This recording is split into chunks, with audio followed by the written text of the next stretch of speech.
यह कहानी है एक गरीब पति राकेश व उसकी पत्नी कविता की। राकेश जो एक सेठ के यहाँ नौकरी करता था, बहुत कम पैसे कमाता था, लेकिन बहुत ही खुश था। उसकी पत्नी बहुत ही सुंदर थी, जिससे वह बेइंतहा प्यार करता था। उसकी पत्नी के बाल बहुत ही लंबे व सुंदर थे। वास्तव में राकेश अपनी पत्नी के बालों को बहुत पसंद करता था। एक दिन कविता के बालों में लगाने वाला हेयर क्लिप टूट गया। राकेश काम से घर आया।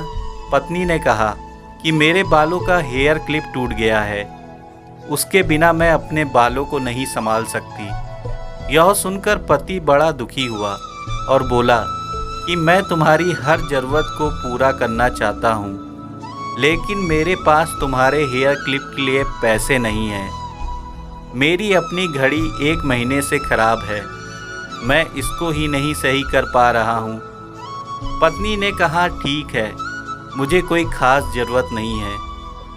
अगले दिन पति काम पर जा रहा था, लेकिन उसके मन में वही बात चल रही थी कि मेरी पत्नी ने पहली बार मुझसे किसी चीज़ के लिए कहा था, लेकिन मैं उसे भी पूरा नहीं कर पाया। फिर उसका ध्यान अपनी ख़राब पड़ी घड़ी पर गया और उसे घड़ी सुधारने वाली दुकान पर जाकर कुछ रुपयों में बेच दी। घड़ी ख़राब थी, इसलिए कुछ ज़्यादा रुपए की नहीं गई, लेकिन जितने रुपए का क्लिप आता है उतने रुपए मिल गए थे।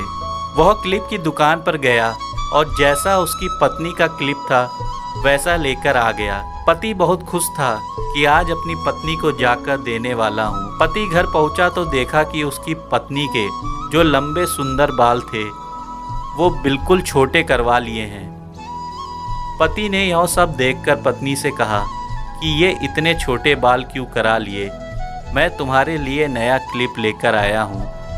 पत्नी ने कहा कि मैं बाजार गई और अपने बालों को बेचकर आपके लिए एक घड़ी लेकर आई। ये सुनकर दोनों की आंखों में आंसू आ गए और दोनों गले लगकर रोने लगे।